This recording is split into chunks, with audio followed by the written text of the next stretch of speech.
This is the Joe Gaither Show on BamaCentral.com.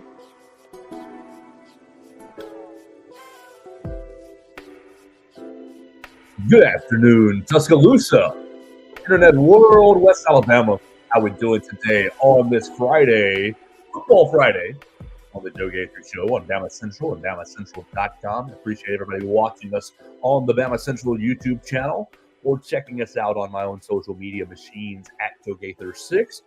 Or perhaps you are my favorite listener listening to us on Spotify, Apple Podcasts, or on Amazon. We'd appreciate everybody who downloads, rates, reviews, subscribes, all that good stuff to the show on their favorite podcast platform.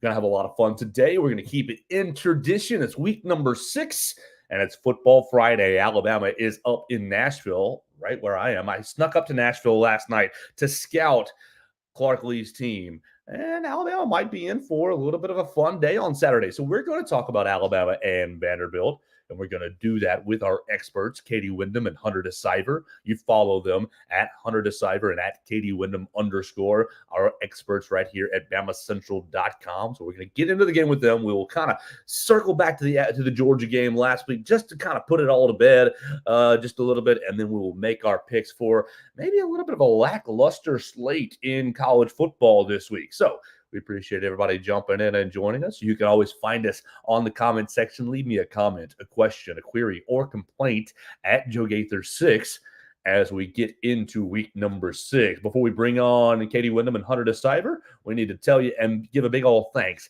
to Purple Turtle Roofing. They're the most reliable residential roof replacement company in Alabama and Mississippi. Whether it's addressing leaks, storm damage, or general wear and tear, they're going to be there to deliver exceptional roof repair for your property. Purple Turtle Roofing is the leading expert in local residential roofing solutions, specializing in providing unparalleled service and quality craftsmanship for all your roof replacement needs. Call Dustin Foley and his team today at 877-PT-ROOF-5 for your free roof inspection. That's 877-787-6635 to schedule your appointment, and one of their qualified employees will come check out your roof for free and make sure you're prepared for all of life's storms. You can visit them online today. You want to check them out on the interwebs at roofturtle.com.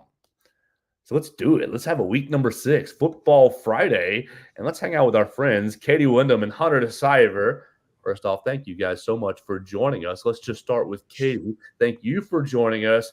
Have you survived? Is your heart back into the right rhythm from our time last week in Bryant-Denny Stadium? Yeah, I think it has. It was actually – so a lot of times at games, I like to go down at the end to go stand in front of the Alabama student section because to get a potential Rammer Jammer video, and it's normally a little less crowded over there than some of the other areas, corners of the field, because we walk down kind of in front of the visitor section, and a lot of people will stand there on the other side. So I was on the Georgia sideline for the last 5 minutes of the game. Kirby Smart ran right in front of me a couple times. And so I was right down there for kind of all the craziness that happened at the end. And so, but I don't know, I kind of had this like weird sense of, even when Georgia went ahead, that it obviously up until that point, really what it had screwed up was what I was, going to write about kind of, or originally what I was thinking at halftime. I thought I had this great idea going, and then, that when Georgia starts coming back, keeps coming back, and eventually takes the lead, that kind of prevents you from, some of the angles you were thinking about. But I kind of had this like weird sense that Alabama was still going to win, and then, the Jalen Milroe to Ryan Williams connection happened. But then really what I started to get concerned about was, as Georgia was driving, that game was going to get sent to overtime. I was like, I don't want to be standing down here for all of overtime, and I don't know if I'll physically be able to handle that. But thankfully, Xavier Brown handled that for us, and so we did not have to be subjected to overtime. Hunter DeCyver, it wasn't your first time in Bryant-Denny Stadium, and it wasn't even your first time on the field at the end of a game. But just kind of set us up and wrap us up the Georgia week. How did you experience the madness from last Saturday? Yeah, it definitely was unforgettable. From start to finish, honestly, no one thought it would be 28-0 early in the second quarter, and then obviously this massive comeback. No one expected to happen, but it did, and it's still being talked about today, this game, and it will be talked about for a long time. It's already been considered kind of like the game of the season. Going into it, it was considered like the game of the season, and the hype really, really prevailed. And I mean, there's obviously like 8 more regular season weeks, something like that. But it's going to be tough to have something on top of that. I mean, kind of like similar to what Katie said, I had a story that I was really considering, talking about how perfect Alabama has been, and then the comeback happens, and then I have to switch everything up a little bit. But it was just an incredible environment. Being on the field for those last 6 minutes were incredible. Joe and I and Will were on the sideline, Alabama sideline. Obviously, there was a much different vibe from when Carson Beck had the touchdown to when Ryan had the touchdown, and it was just an incredible night, and I'm looking forward to Saturday. Absolutely. So we have to move on. As much as we want to revel in the good vibes, the good memories, the good experiences that were Bryant-Denny Stadium under the lights in a dramatic game, you got to move on. The season continues, and that is one lesson that football often gives you. I struggle with it, Katie. I like to celebrate my wins and hold on to them and just celebrate way too much. But that's not what's happening in the Alabama football facility. Rat traps all around the facility as Alabama goes to Vanderbilt. So, Katie, do you take it more? We heard from the players this week. We heard from some of the coaches that, it's a trap game. It's a trap game. And great, they can say whatever messaging they want to the players, and I think that just apply it. But for me, I think it's less of a trap game and more about rat poison, more about not doing your job, not doing the same things that you were doing going into the Georgia game, going into the Wisconsin game.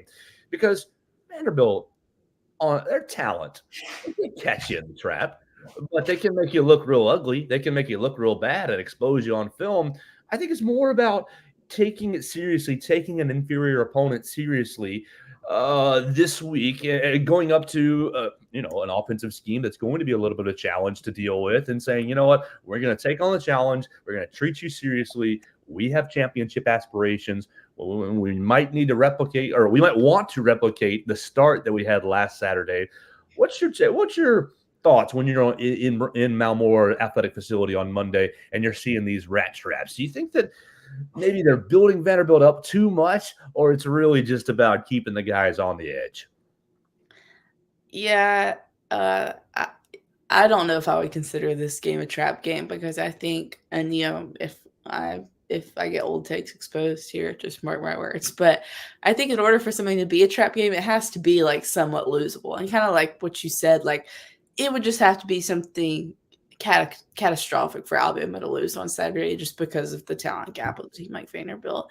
And no disrespect to Vanderbilt, they have looked a lot more improved this year than they had the last couple of years, but it would just have to be something really, really bad and a lot of self-inflicted wounds, I think, for Alabama to lose to Vanderbilt, because it is a road game. But even Nick Saban said a couple weeks ago, I can't remember if it was on game day or another interview, that Vanderbilt's like the one place in the SEC that's not tough to play at. The stadium will be more than 50% Alabama fans on Saturday, so it's not even that either. Like first road game, the environment might trip up the young guy. No, it's like that's so. Yeah, I thought, and it was kind of funny talking to the players. You got a little bit of answers of both, of some saying the rat traps were for a trap game and some saying it was rat poison. And I think it can be a little bit of both, because then also Kaylin has said in interviews that they haven't even addressed at all being number one. They haven't talked about it at all. But then talking to Chris Kapilovich on Wednesday this week, the offensive line coach, I kind of asked him, it seems like the message has been avoiding a letdown, and we saw the rat traps, and kind of what have you seen from the team in that area? Do you think that like they've been practicing with intensity?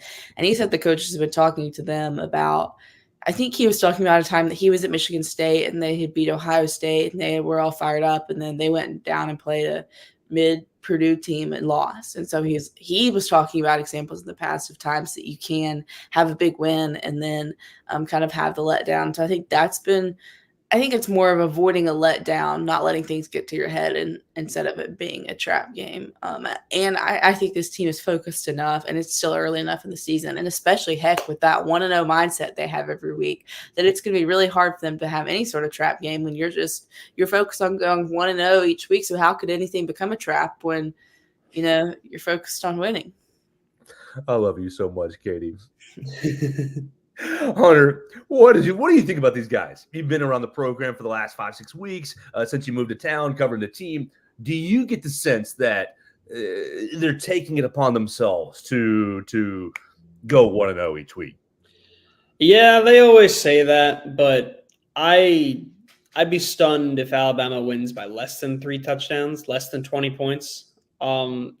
Like they say it's a trap game because Vanderbilt has actually had a really solid start, 2-2, which is actually pretty decent for them, including one of their losses to Mizzou, who literally last year won the Cotton Bowl over Ohio State. They're currently undefeated.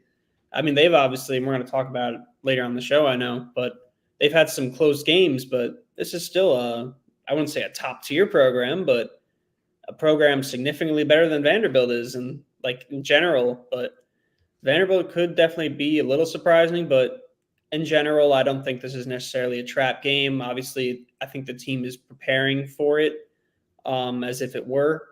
Like, no one in that locker room is saying, oh, yeah, we're going to win by 30 or 40. That's just not going to happen.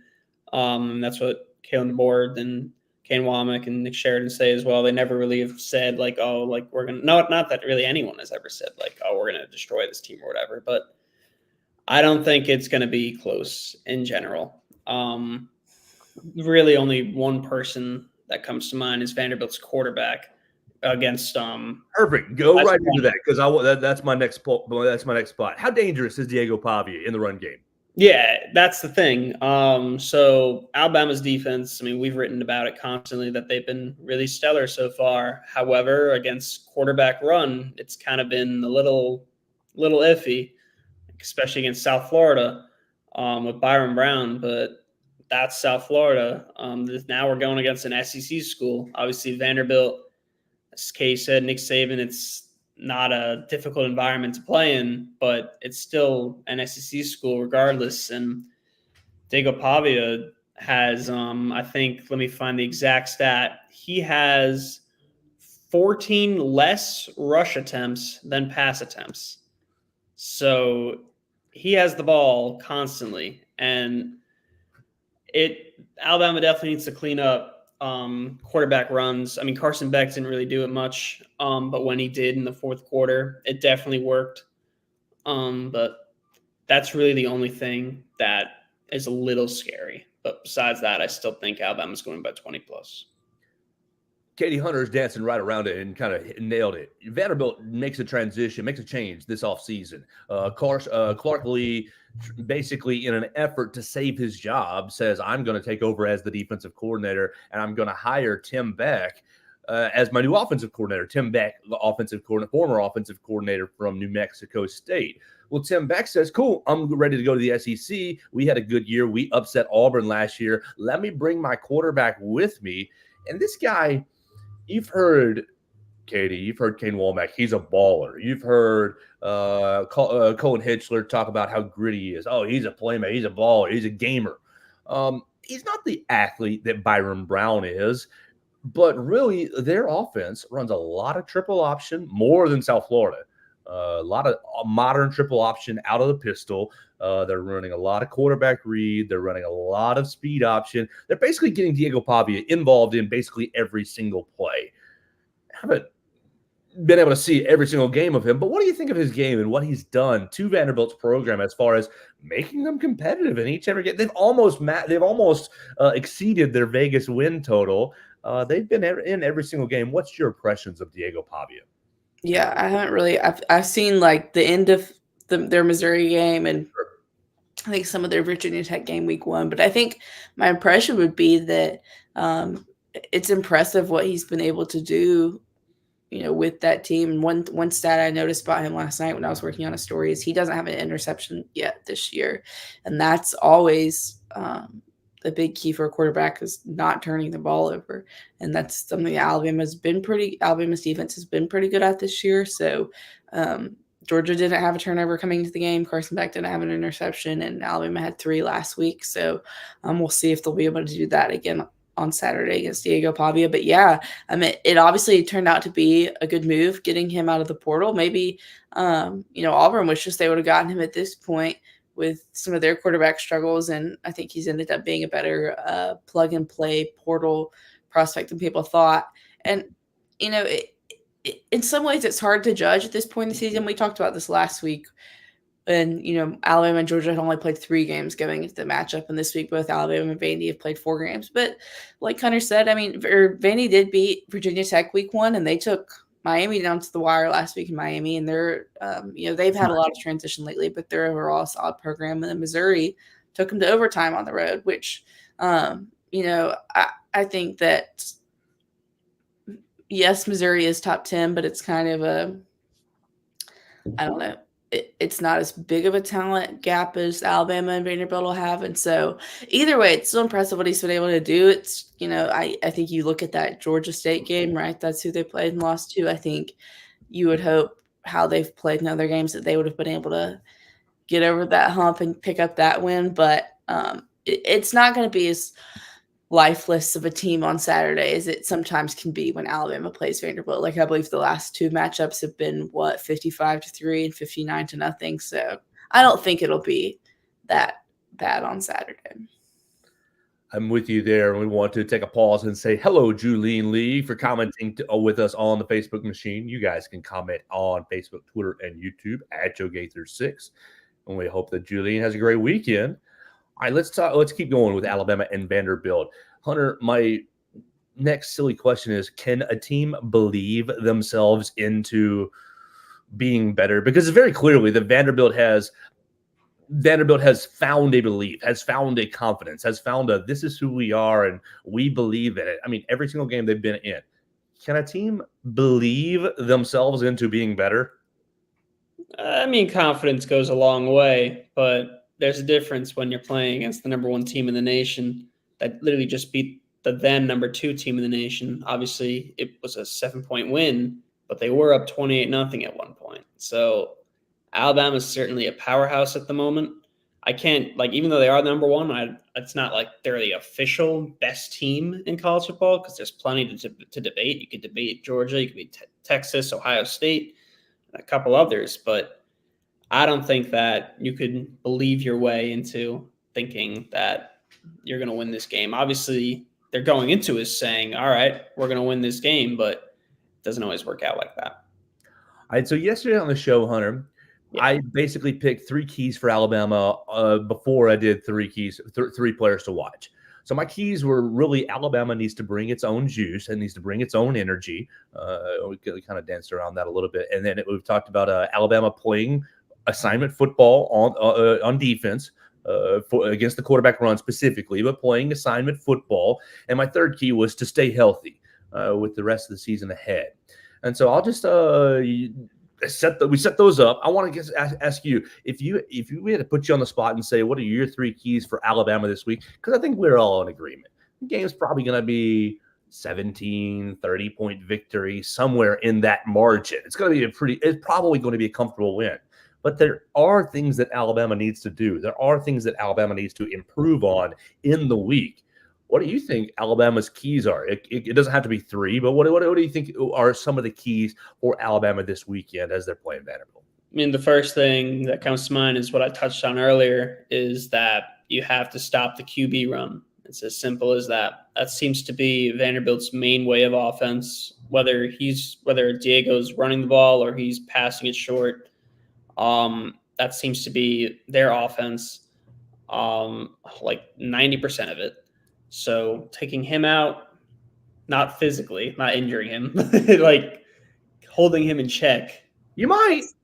Nah, I mean, it has happened before. But, yeah, that's the main thing. I guess the next would probably be just from a mental standpoint. Obviously, as we know, coaches, assistants, And in the facility, there have been rat traps, of course. So coaches are definitely instilling that this won't be necessarily the easiest game in the world.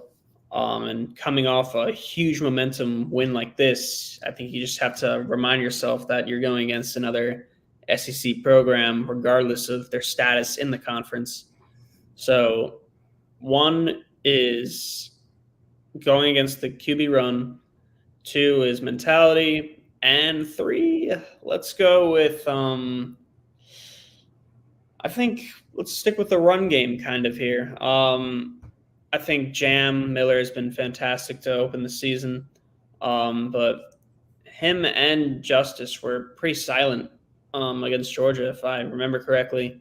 So just getting them back on pace would be great. I mean, Justice, obviously, he's kind of been quiet since that week 1 game against Western Kentucky, but I think hopefully this is a game where you could definitely try and do a little 1-2 punch. And I think that would definitely be a key to chewing the clock and getting out of there. Coach Wyndham, what would you say are the keys for Alabama? What would you say this is what Alabama's got to do this week? I like that last one because I think it was interesting how Sheridan on Monday basically said it's not the running backs, it's more the offensive line. There was only really one run against Georgia that a back didn't do what they were supposed to do. And so I asked Coach Cap about that on Wednesday. And, of course, he gave there's always things we need to improve on as a line. But he said, Jam and Justice are good running backs, and we need to get them going. And so, yeah, this game would be a good opportunity to kind of see that happen.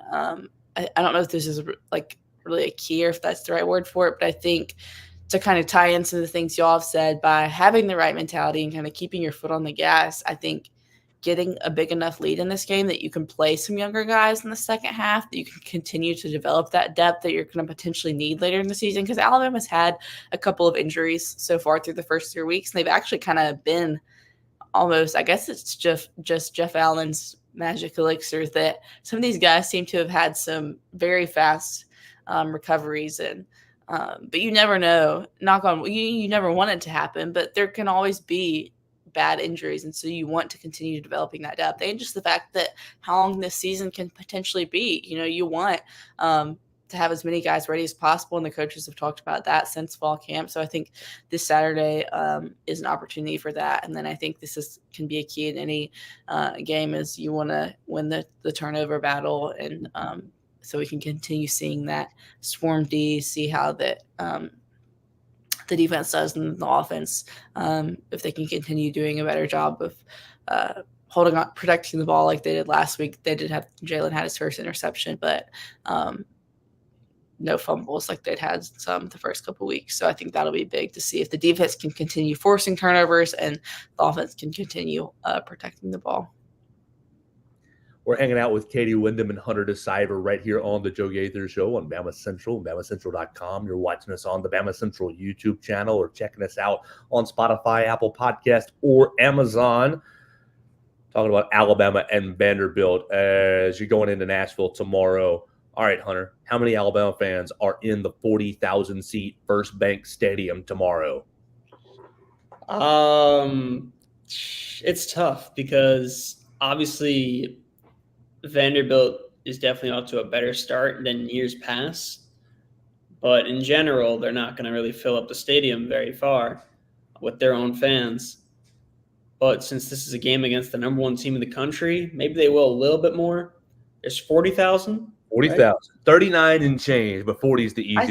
I think Rodeck wrote something earlier this week. Yeah, because of ongoing construction, the stadium is limited to a capacity of 28,934. Oh my goodness. I thought they were done with the construction. I'm sorry. I thought they finished that last off season. All right. So of the 28,000 and change or so, wow, that's really something. That's a joke for an SEC game. Yeah. That was the whole point of his story. Since I'm already talking about it, I'll just shout out. 24/7. He talked about that this will be Alabama's least attended SEC game in 61 years, other than the games limited by social distancing in 2020. Oh my God! Wow. Well, you know what? 70,000 people at 8A. Yeah. Wow. I'm gonna go with probably 18,000 Alabama, 10,000 Vanderbilt. After hearing that, wow, that's really stunning. Oh, Katie, you want to play your own guess there? That sounds about right. Or maybe 15,000 Alabama. Because I know last time Alabama played there, my family and a lot of people, and I'm sure they did it this year, bought like preseason ticket packages from Vanderbilt and then just sold like the other non-Alabama games. And the thing is, Nashville is so central for the SEC that it's not a far drive for Alabama fans in Huntsville, Birmingham, Tuscaloosa, even Montgomery, or any kind of surrounding state. So it's easy to get to, and it's a fun city. So that doesn't really help Vanderbilt's case either, that the opposing fans want to come just for the city and then to see their team get a big win. And I always feel a little bad for Vanderbilt that they're running out, and there's probably more boos than cheers when they're coming out at their home stadium. But I think there will be a lot of more crimson in the stadium than gold and black. All right, so we're all in pretty much agreement about how that Alabama is going to probably have a pretty comfortable victory. But let's talk about Vanderbilt just real quick in one more aspect. They got off to a 2-0 start. Las Vegas had them at 2.5 wins this year, right? So we're not a gambling show, but I do like to pay attention to some of those elements because it's fun to me, right? So they got 2 wins. They lost close to Georgia State, 36-32. They lost in overtime to Missouri, 30-27. Now, okay, probably going to lose big to Alabama. But my question to Hunter and Katie is, will Vanderbilt hit the over? Will they get one more win on their schedule? That's all it takes. After you beat the after you beat the Hokies in the first week, look at the rest of their schedule. We are against Alabama. We're at Kentucky. We're home against Ball State. There's our winner, maybe. We are home against Texas. We're on the road against Auburn. We're home against South Carolina. We're in Death Valley against LSU, and we're finishing at home against Tennessee. So, Katie, does Clark Lee hit the over with one more win this year? I think they hit the over. Now, will they pick up an SEC win?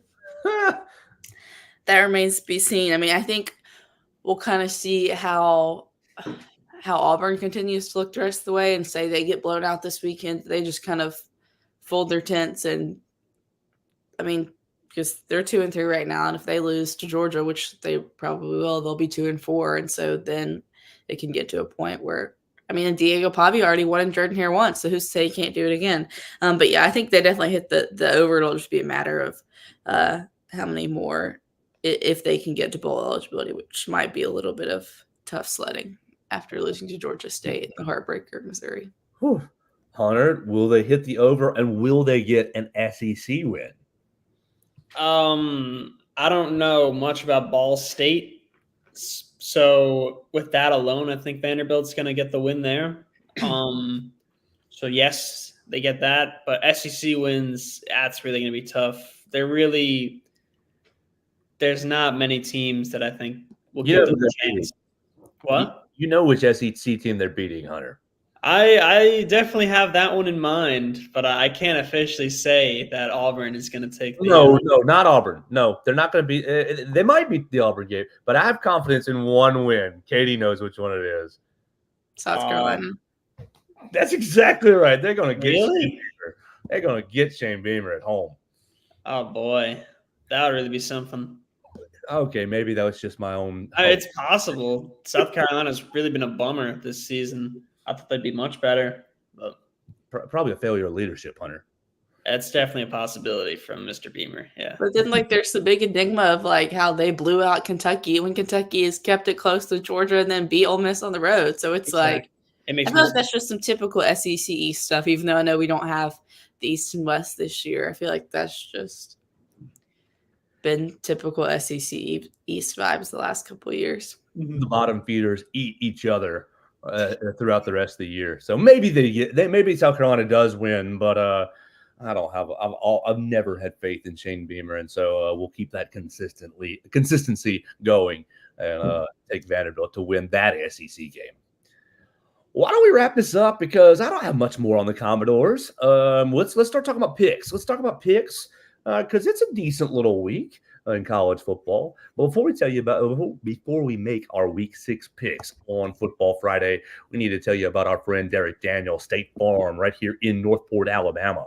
You can call them at 205-758-3391 for all of your insurance needs. You need a local agent who knows the area, who knows where to take your car, who to call to make the repairs around your house, who can help you out practically, not a 1-800 number. Call 205-758-3391. Derek Daniel and his team, you can call Red, Reese, and Victoria. They can get you a quick auto insurance quote, and you can get into their system and on their team.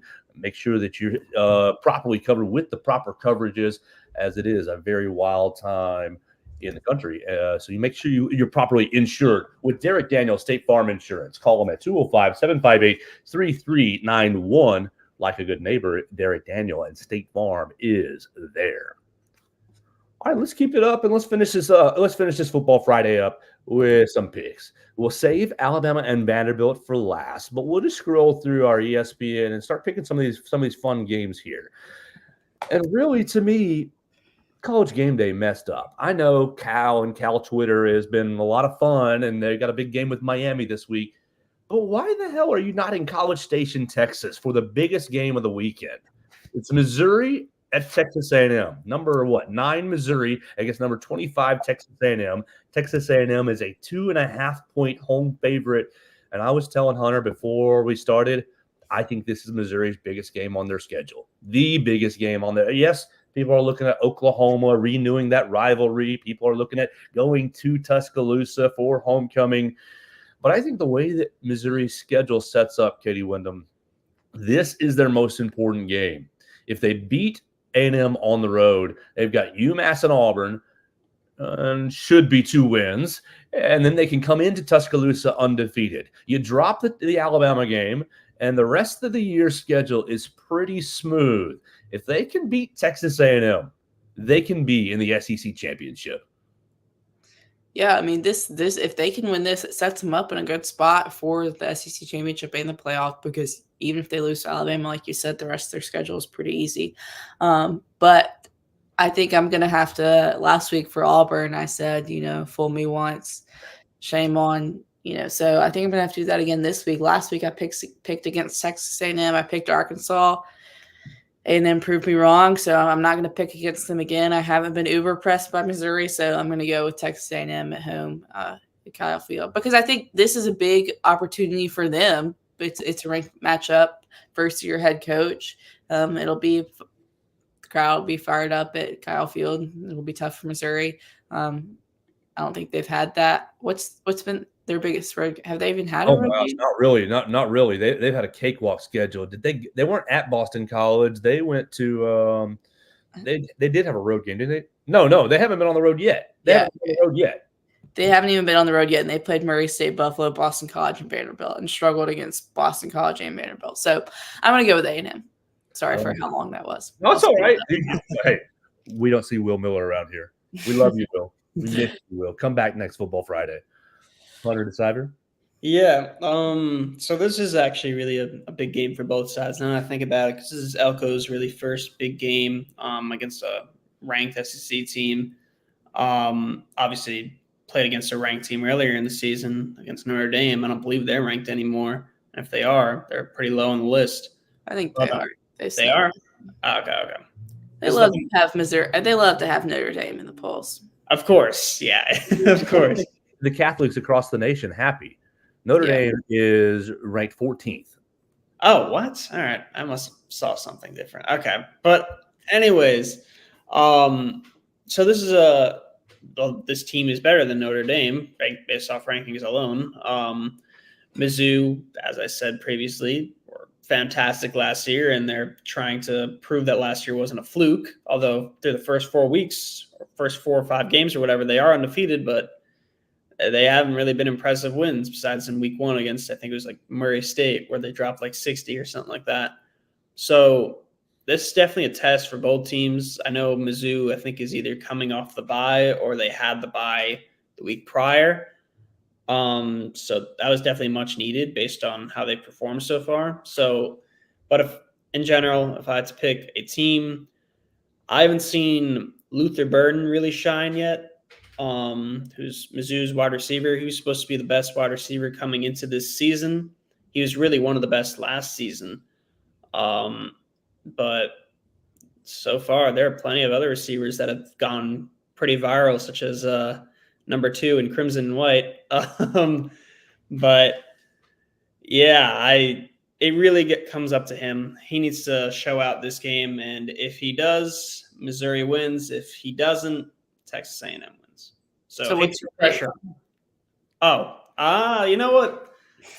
Luther Burden's going to win this game. Yeah, I like it. Katie taking A&M, Hunter's taking Missouri. I'm taking Texas A&M. I want to take Missouri. I want to so bad. Yeah. But everything that both Katie and Hunter have been saying, Missouri's looked lackluster all year long. The offense was just supposed to be their calling card. Yeah, and you look at the points scored, good enough. But the teams they're playing are just terrible. Murray State, who cares what you're doing against Murray State? You're struggling against them. You're 38-0 against Buffalo. And I know Boston College has been more improved this year. I want to pick Missouri so badly. And when the game does get kicked off at 11 a.m. on Saturday, I will be saying MIZ. But Texas A&M will win is kind of what I feel like. I think they're going to end up playing not Taylon Green. Who's it? Marcel Reed is their backup quarterback who's been getting a lot of the playing time for Texas A&M. I think he's going to continue to get that playing time and do well. And we'll see the Aggies win a big game. Let's keep rolling here. Our next game, we'll stay in the SEC. Really not a ton of top 25 matchups this week, which is why I guess College Game Day is going out to Cal. But at 2:30, you have the Deep South's oldest rivalry. Auburn is going to Georgia. Now, look, is Auburn in Georgia's stratosphere? No, but it's a rivalry game. Georgia coming off an emotional loss. Hugh Freeze has had nothing go his way this year, and it's all been the players' fault, not Hugh Freeze's fault. He has been perfect. The players have been terrible, so hopefully they can get on the same page. Will they get on the same page, Hunter DeCider, in Athens? Do the Auburn Tigers stand a chance to pull a top 5 upset? I wouldn't say so, especially since the game is in Athens. Auburn is coming off a really bad loss to Oklahoma. Will you bet on the Tigers with 22 points? No, I saw that right before this too. No, I would not. Georgia is coming off – they're both coming off losses, but Georgia's definitely stings more. Obviously – Auburn's was a worse loss considering Oklahoma had 5 wide receivers out. Their 5 best wide receivers out, I believe. So I think Georgia wins big here, plain and simple. This is I wouldn't really call it a redemption game, but because they're still, what are they ranked, 5? 4. Okay. Yeah. They're still fine. They're not that bad in terms of the rankings. So they can't really improve their ranking much more, but I think they win big, plain and simple. They're 5 in the AP. Georgia is, if that's what we're talking about. Yeah. But, I can see Auburn keeping this close because they like to do that in rivalry games, even though I believe they have not won in Athens in a long time now. But, yeah, I think Georgia wins. It's a bad week to be an Auburn Tiger. It's always a bad week to be an Auburn Tiger, but goodness gracious, Georgia look, I know everybody's feeling good about Alabama winning that game, but Georgia, I think that they should be rolling the rest of the year. Just roll that second half. I mean, obviously they're not going to be going for it on every 4th down like they were in the second half, but roll that second half game plan out there. Let Carson Beck get down the field. I think that Auburn is in for a big-time butt whooping, and it's just a matter of circumstance as Georgia is a little bit angry after not being able to complete the comeback. I think Georgia watched that Alabama film and is kicking themselves all over the place for different mistakes, and I think that Auburn will be on the brunt end of that frustration this weekend. We'll keep rolling also at 2:30, needing a bounce back. Number 12 Ole Miss is going to South Carolina. Shane Beamer. Katie Wyndham, you taking Shane Beamer to upset Ole Miss? I don't know. Like I said earlier, South Carolina's been a weird team this year, and then we may have seen last week Ole Miss kind of get exposed as potential frauds after their offseason hype. But I am going to go with the Rebels to bounce back on the road at South Carolina. Yeah, I'm going to say the same thing. Obviously, it was definitely a strange loss.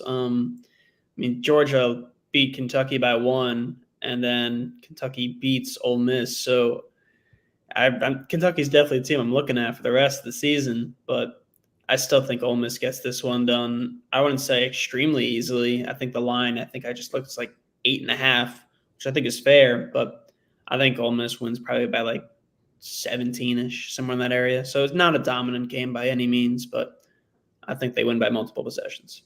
All right, I'm going to go also with Ole Miss, but I will go with kind of a struggle win. I think they'll kind of I think that you said it was 8.5. I'll take South Carolina with those points. I think Ole Miss will win by 3 or 4, something like that. It'll look ugly, but the Rebels will be happy to leave with a win. Let's go 2 more picks outside the conference, and we'll circle it back and finish with Alabama and Vanderbilt.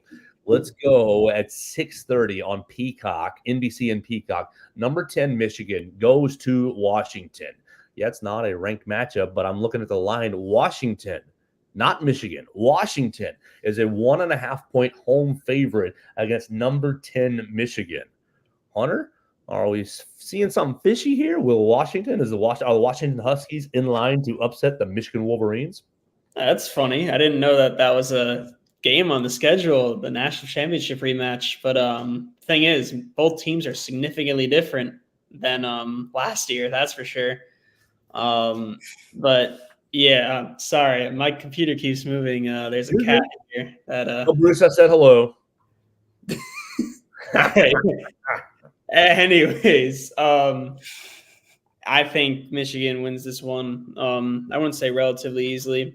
I mean, like you could call it a revenge game for Washington, but no one that was at Washington last year is there now. So plain and simple, Washington's a completely different team, but so is Michigan. But Michigan still is one of the better teams in college football. What are they ranked? Like, would you say 10, 11? Okay, 10. Like, that's still very solid. Did you take the Michigan or Washington? I didn't hear you. I'm sorry. Michigan, yeah. Michigan. Go Big Blue. Katie? I think you're putting a little too much stock in these rankings, Hunter. People don't like the polls. I think the media is all idiots. But we are. I don't know a ton about either. I feel like when I've seen the Washington scores, they're struggling. So I'll go Michigan. I like it. After Kalen left. I'll go Michigan as well. I just saw the fishy line. The top 10 team is a road dog.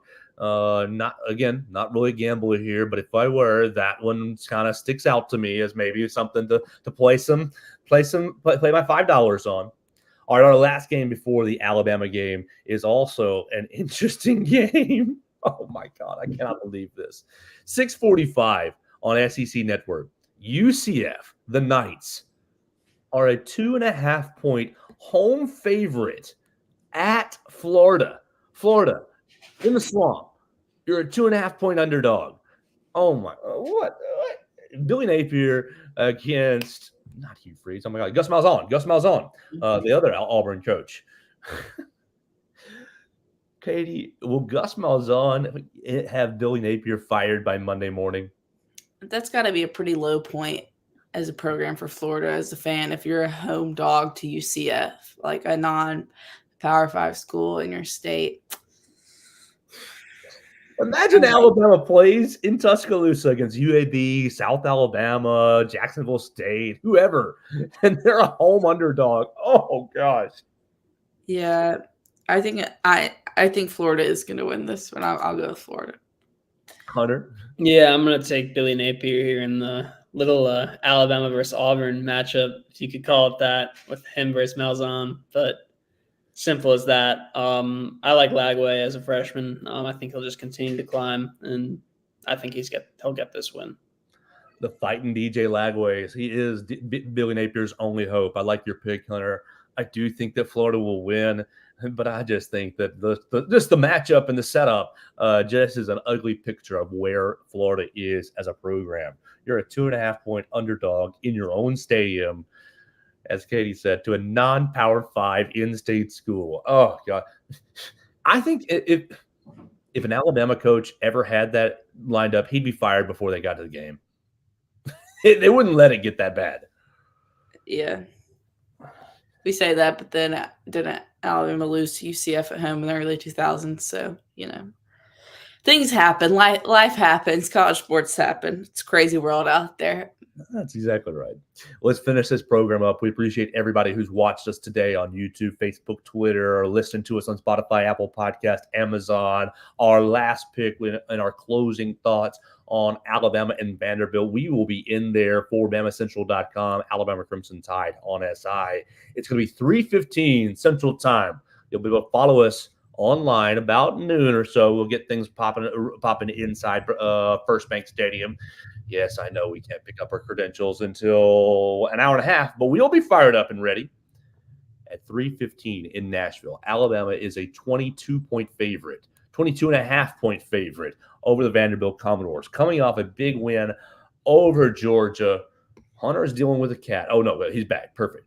Katie, why don't you start for this time? And why don't you just give us kind of your closing thoughts on the game and then wrap us up with your prediction? I think this Alabama team is focused. I think that they're locked in. I think that they're wanting to play well. I think, like I said earlier, it'll be a good opportunity for Alabama to maybe do some things they haven't so far, maybe establish the run game. Maybe it'll be a good opportunity to get some younger guys some more reps like they did the first couple of weeks. And I think that'll be another motivating factor to play well. So I think Alabama wins and wins big. Like I said earlier in the show, I don't think it'll be the 59-0 we've seen in the past. I wouldn't put it past this team, but I don't think that's what we're going to see. So I think Alabama wins and covers the spread. Yeah, I'm hoping to see just a lot of running the ball from Alabama's perspective, both Jam and Justice. And really, it's going to be the same thing on the other end with Diego Pavia. So, in general, though, I think Alabama still wins big. Obviously, Milroe's still going to pass the ball. He's still going to run the ball, do his usual 3 touchdowns or so, 4 touchdowns total touchdowns. And Alabama wins by let's go with an exact score, 45-13. I like it. Maybe that should have been our question is, will Milroe continue his 2-2 touchdown streak this week? Do you think you will, Katie? Depends on how much they want to run the ball. And I was like, how much, and they would never say this, but how much will a game like this be used as an opportunity to stat pad for Jalen or Ryan Williams, or are they going to be content with scoring however and getting out? I'll say he does continue it. Hunter? Based on my score prediction, what did I say, 42 or 45? 45. Okay. Yeah, so that accounts for 28 points, meaning that 2 other touchdowns would belong to either Jam or Justice. Yeah, I'm still going to stick with that. That works. I think that he'll continue the streak. I think he will as well. And I think Alabama's defense is going to play very, very well. I think that Diego Pavia will break a couple 8-yard, 12-yard runs across the whole course of the 60 minutes. But on the whole, I think Alabama's defense is going to play very well. And because of that, I've been feeling 42-10 most of the week. I want to respect Vanderbilt a little bit more and say 42-17. Either way, that leaves Alabama with the win and the cover. What does that do? Where's my number for the 54.5 is the total. So, yeah, that's the over on both scores, 42-10 or 42. No, it's not. It's under if they score 10. It's over if they score 17. Math majors. I'm not a math major. I'm a journalism major. But I think that Alabama will win and win comfortably. And really, for Crimson Tide, it's about playing fundamental defense and staying healthy so that they can get into that South Carolina game next week. And really, the next couple of weeks, we've got some big games, South Carolina, and then going up to Tennessee. So handle your business this weekend by playing well, and I think that they will. Katie, thank you so much for joining me today. Make sure you follow Katie at KatieWyndham_ on the Twitter machine. Yeah, it's always fun on Football Friday. Hunter, thanks so much for joining us as well. You can follow Hunter at Hunter Deceiver on the Twitter machine as well. We'll see you tomorrow, Hunter. Yeah. I'll see you tomorrow. This has been a good one. Looking forward to Saturday. Absolutely. And we will all see you tomorrow right here at BamaCentral.com, your home for the Alabama Crimson Tide on SI. We've had a lot of fun this week breaking down the Georgia game. What a game, what an experience, and trying to set up the Vanderbilt matchup. It's going to be look, it's important for Alabama to take it seriously tomorrow, for Alabama to play well, kind of knock them out early so that they can get back to Tuscaloosa and get things rolling for the next week for more challenging opponents. We'll be in First Bank Stadium tomorrow for the Alabama Crimson Tide on SI. We encourage you to follow us right there, and we'll be back to talk to you on Monday to break down the win or loss for the Crimson Tide right here on the Joe Gaither Show on Bama Central and BamaCentral.com.